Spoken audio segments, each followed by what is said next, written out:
1996 లో కట్టారంట ఇల్లు మొత్తం అసలు స్టోన్స్ తోనే కట్టారు చూడండి. I'm just living my wife's dream because she had this dream to plant this vineyard. The effort that we put in is the reward that we get. Black grapes in Wales. People think Wales is a wet region. Just enjoy the journey that it takes you on, really. At the minute, there's 2 bunches of grapes on this shoot. White Castle Vineyard and Winery లొకేషన్కి వచ్చాము. Wine taste చేయొచ్చు అన్నట్టు ఇక్కడ. మేము castle view తర్వాత వెళ్ళే దారిలో ఉంది, సో మస్ట్ వ్యూ అని ఉంది. ఒకసారి లోపలికి వెళ్ళి వైన్ ఎలా ఉందో ట్రై చేద్దాం. Entrance wow, wine taste wines. Hi బాగాలేదు. దిస్ ఇస్ ద వ్యూ, బాగుంది. All wines ఇది. These are all Welsh wines, right? Yes. Welsh. Yes. Yeah. So all of the wine, all of the grapes are from here. Yeah. And the 2 white wines, we've got a winery in here. Maybe the winery, yeah. So these are all estate grapes, yeah. Okay. Yes. So the grapes are on either side of us here. ఇప్పుడు మనకి 3 o'clockకి తీసుకెళ్తారంట wine testing, మొత్తం visit లోపల ఎలా చేస్తారు అనేది. So మీకు చూపిస్తా. ఇక్కడ వ్యూ చూడండి, మొత్తం అసలు బాగుంది. సో ఈ లొకేషన్ డిస్క్రిప్షన్ అన్ని ఇస్తాను మీకు. So must visit in Wales. So ticket వచ్చేసి £25 per each. So tour plus wine tasting అన్నీ చూపిస్తారంట. సో చూద్దాము. Okay, let's go. Yeah. Come on then. Let's go now. Oh, keys to the winery. Yes, yeah. It was a quick change. Yeah, yeah.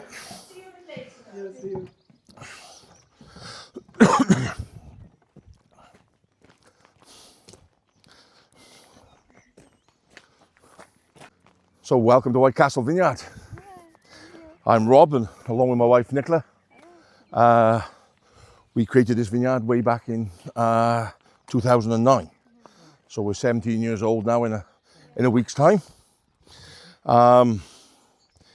Initially, I just bought the property, being nosy in a property auction. No plans. I just always wanted to be a farmer. Okay. So we had 12 acres of ground this side. Okay. No house. So I just bought the buildings and everything else. And once we moved in January 1996, Nicola started having this dream of planting a vineyard that we could retire to and work together. I put her off for 12 years. 12 years. For 12 years, I said no, because this ground is north facing. And that was my excuse, if you like. And then in 2008, that field came up for sale. Was originally part of this small farm. We managed to buy that. And 11 months later, we planted 4,000 vines. Didn't have a clue what we were doing. Pretty naive. So we planted 60% red, 40% white, which even today, most people plant about 80% white grapes in the UK. So, so that is now 5,000 vines, 5 acres. So, or 2 hectares. Yeah, and 6 varieties. So Pinot Noir Précoce, so early ripening Pinot Noir. Then Regent and Rondo, that's the 3 reds out there. Then Phoenix, Seyval Blanc, which we use for sparkling, and then Siegerrebe, which we planted in 2010. So so we planted 4,000 first and then another 1,000 in 2010. So that's how the vineyard started, just my wife's dream. And Cute story. yes, yeah. So come on, I'll wander you through the vines, and we're at a very delicate stage at the moment because of frost. Spring frost for us is a big issue. So these vines are, this plot is 3,500 vines, 2,500 Pinot Noir Précoce, and 1,000 Phoenix. At the moment, everything is up because there's still a frost forecast for Thursday morning. So we're just a little bit worried about where we are at the minute in terms of damage. It's a big worry, yeah. So so after Thursday, you can see these have had frost damage. Yeah. Yep. So I think in this plot we're probably at about 5% frost damage. These are just coming back now. Secondary bud coming there, so I'll get rid of that one. So you need to remove all the buds. Well, what we're hoping is that these will shoot again, because the problem is there's only a 20% chance of fruit, and if you do get fruit, it's behind everything else. So then timing for harvest becomes difficult then as well, like, you know. But yeah, it's farming. You know, it's you're resilient, because you know it's we're at the beck and call of the elements. Yeah. So yeah, we'll tie down, and then this is what we call the fruiting wire. Okay. So yeah, if I just show you this, what we'll do, we'll tie those onto there, and hopefully where the buds come out, then you can just see inflorescence coming there now, young grapes, if you like. The shoots will come up through here. Then we top them at 7 foot. So then what we want, the fruit will come there. So this is our fruiting zone. And then a bit later in the season, once flowering's complete, we come and take the leaves off around the grapes, all by hand. Okay. So hand-picked one. Yeah. Hand-picked everything. Hand-picked everything, yeah. Yeah, as much. It's labour intensive, but we're always just trying to be sympathetic to the vine, if you like. So for us, it's all about quality and not volume. Yeah. It's so we're going to pick these hopefully around the end of September. Anything from the 20th of September on is our harvest season then. So from 20th of September through to the end of October really. Is the key season for us then. They'll flower now at the end of June into July.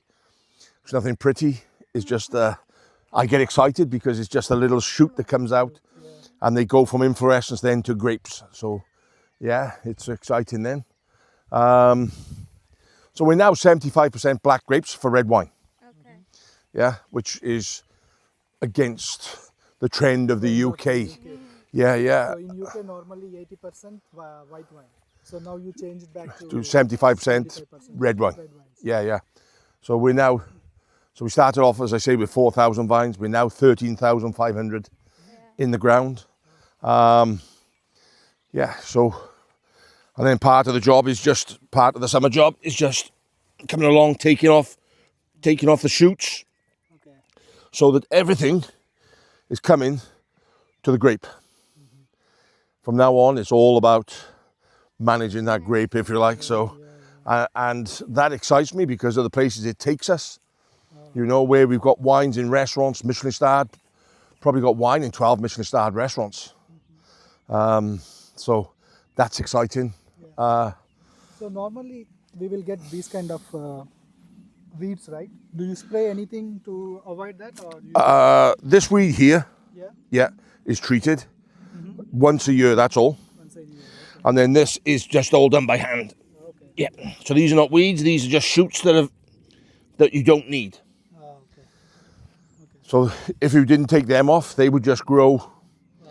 And it's taking the energy away from the grape. Yeah. So for us now, everything is to come back. So you can so if you look in there, you can just see the little inflorescence there. You see. So at the minute, there's 2 bunches of grapes on this shoot. Oh, Yeah. And the same in this one here. 2 bunches there. So and the same again there. So yeah. So it's very exciting time now, but nerve-wracking as well. So do you give them any nutrients? yes, so you'll see the white dust on the floor now. Okay. See the little white greens? Yeah. That's lime. to correct the pH for the soil. Yeah. So again, try and use as much organic matter as we can. Yeah, natural. Yeah.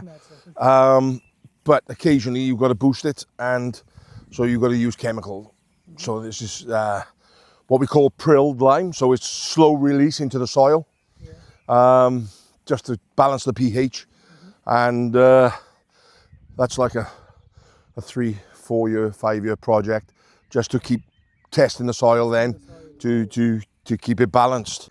And once we started, I just found it so exciting to do what I do and to meet the people that I've met, you know, and it's for people that come as customers, as you've come across today, then some people have become friends from that, and so it's a whole new circle of life, if you like, and very interesting, yeah. And how did you sell it?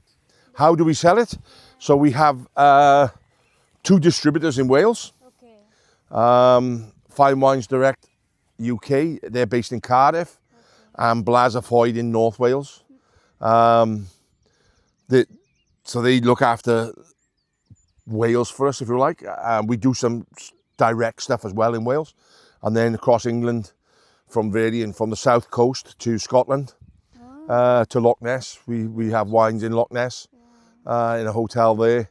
So yeah, and we do that ourselves mainly, like, you know. So we're on some very dry soil, sandstone. So it's 65% sand based. So it's free draining, it's warm, and that helps with the ripening of the black grapes.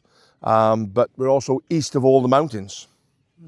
So the prevailing wind and rain into the UK is from the west. And we're east of all the mountains. So our rainfall is somewhere around 50% less than Abergavenny, which is 6 miles away. So it is just a real little microclimate. And now if you just pan around, you can just see the bowl that we're in. So when it's warm here, and it just grows grapes for us very well. So So normally I have one curiosity to learn about grapes. So normally in India, when you buy black grapes or white grapes, I see the surface like little bit east grown, like white color. yes, yeah, So yeah, do you find that yes, kind of things here? yeah. We call it the bloom. Oh, So okay. you get this like a white. So Yeah, white color. naturally that you'll get yeast on grapes naturally. So when it comes to winemaking, you can make natural ferments, if you like, but it's very challenging. Yeah. But our grapes will go from a ruby purpley color right through to very dark black, and our white grapes they tend to go from pea green to start with. All these will be like little peas, if you like, so green, and then the whites that we have, we like, they'll go almost golden color to almost translucent to see through, and you can see the pips in it then, and so that's later in the season, September time, you know, into October. And I think that's the beautiful time to visit the vineyard, to be honest. But it's busy for us. We got to balance it off then because we're getting ready for harvest and everything else. These they're grafted, so they come at about a foot long. Okay. So you choose the rootstock to suit your soil, and then your variety is grafted on the top because of a disease called phylloxera. Okay. So it's worldwide, that disease. It's a notifiable disease. So if you're diagnosed with it, then you have to notify DEFRA, the governing body in the UK, because it's a risk to health to other plants. So that's so we buy them. These came from Germany. We've got some over the other side of the little roadway there that they came from the south of France. So and then we got Chardonnay, which came from mid-France, Burgundy. So from not knowing anything, now my contact base is and my knowledge is growing, and so now we can go and look for what we want specifically in Europe if we want to, like, you know. So every vineyard will want to get to the end point of a bottle of wine.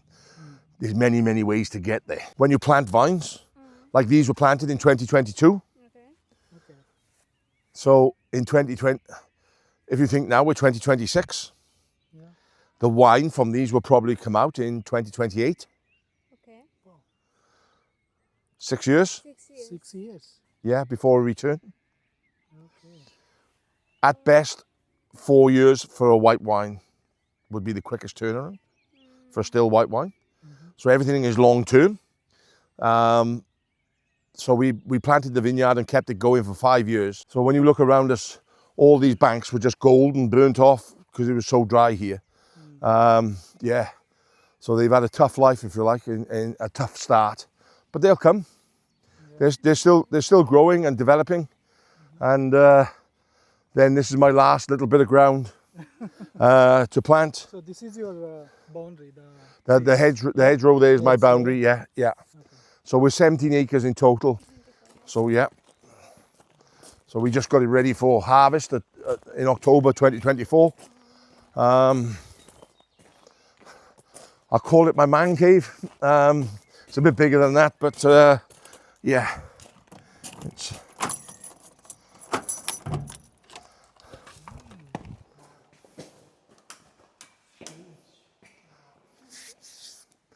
Yeah. So this is the bottle filler. So this is. So it's suction, vacuum. Okay. Yeah. So it sucks the air out before the wine goes in. Okay. So less air contact. Yeah. This is for putting the flat top for sparkling wine. So you use the cork one, right? We do, but initially we will put what they call a crown cap, like a beer bottle top. Okay. Yeah, and then it'll lees age. So just like traditional method champagne. Okay. Yep. So Prosecco is gassed in a tank. That's like soda stream. So the bubbles in our sparkling wine is traditional methods created by fermentation, not gas. Okay. So that's what this machine does. It puts the beer bottle tops on the end of that, and then we use Diam cork. So branded with our logo and our name on it. Yeah. So they're probably some of the best quality corks on the market at the minute, to be honest.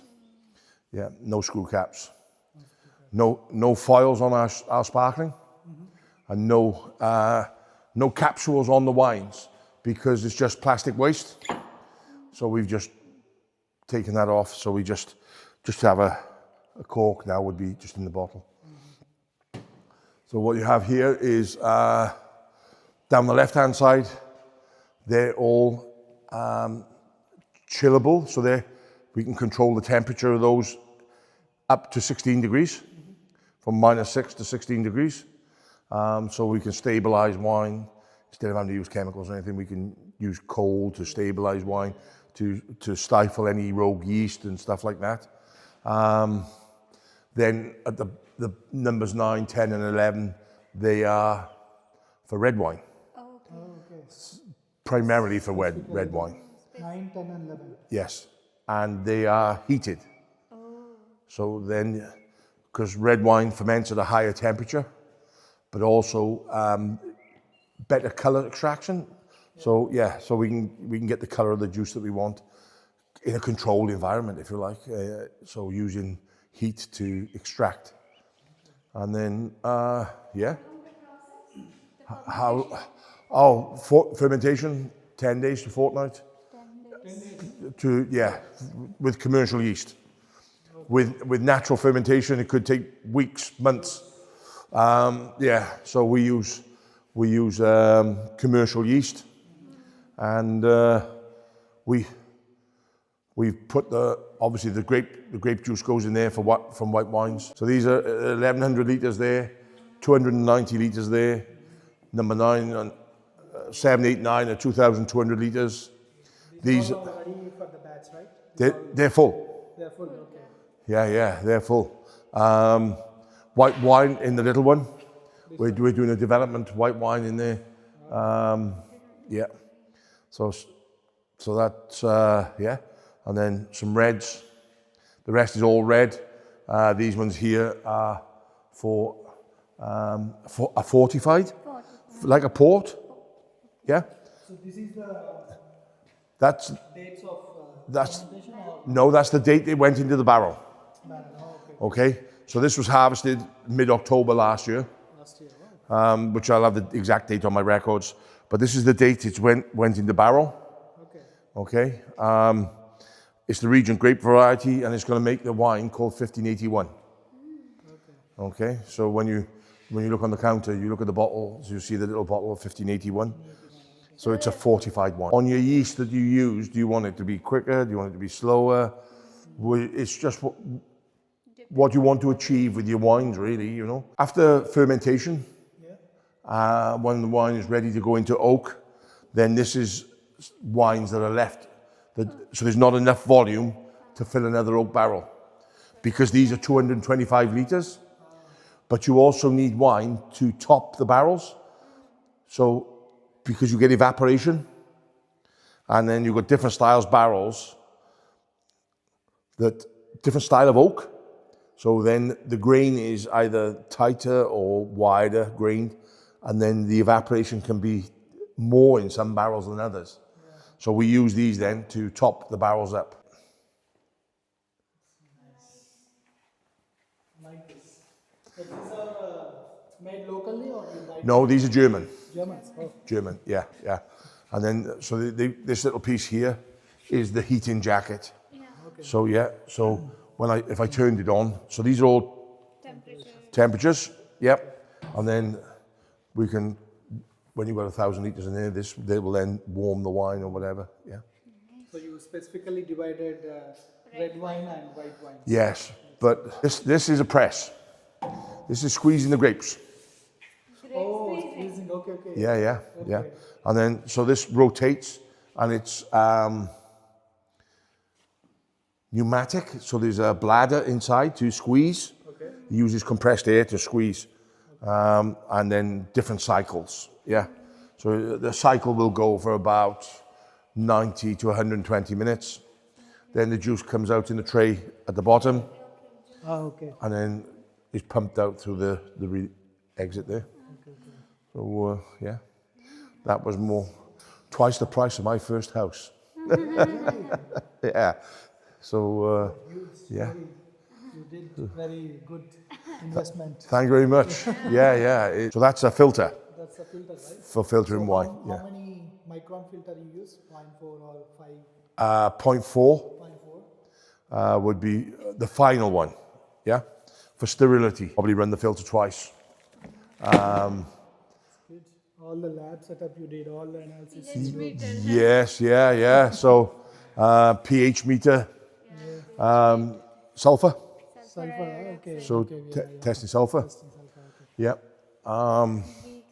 Then all the beakers and everything else, we use this for testing acidity. Yeah. Okay. Tartaric acid acidity. Yeah. And then this here is for testing sugar levels. We call them refractometers. This gives us everything that we want to achieve, basically. Yeah. That's the beer bottle tops that go on the top of the champagne. See? Oh, yeah, these caps, okay. Yeah, they go on the top of the sparkling wine for 3 to 4 years. Yeah. We use that. Okay. And that for our white wines. Okay, that's for red, that's for white, and you saw the sparkling wine when it's on the thing there. But we're looking at these darker again. So, but these are Italian. Oh, okay. Yeah. I think these come from France. I'm not sure where they come from, but these two very dark ones come from Italy. Yeah, pretty similar shape. Yeah. Again, it's about protecting the wine. Yeah, protecting. But So it will lose the taste when you expose to the light. or it gives it strange taste. Yeah. So, but people like rosé in clear, Yeah. so they can see the color. Yeah. But for me, I would put rosé in a dark bottle. I would. We don't make much rosé. This is the corker. So do you want me to take the top off and show you? Yeah. So this is so that's the little corking machine. You put all the... Put the corks in there, Okay. and then you press the two buttons. When it's connected, it's air and gas, CO2, to push the oxygen out. A little puff, poof, and then the cork comes down.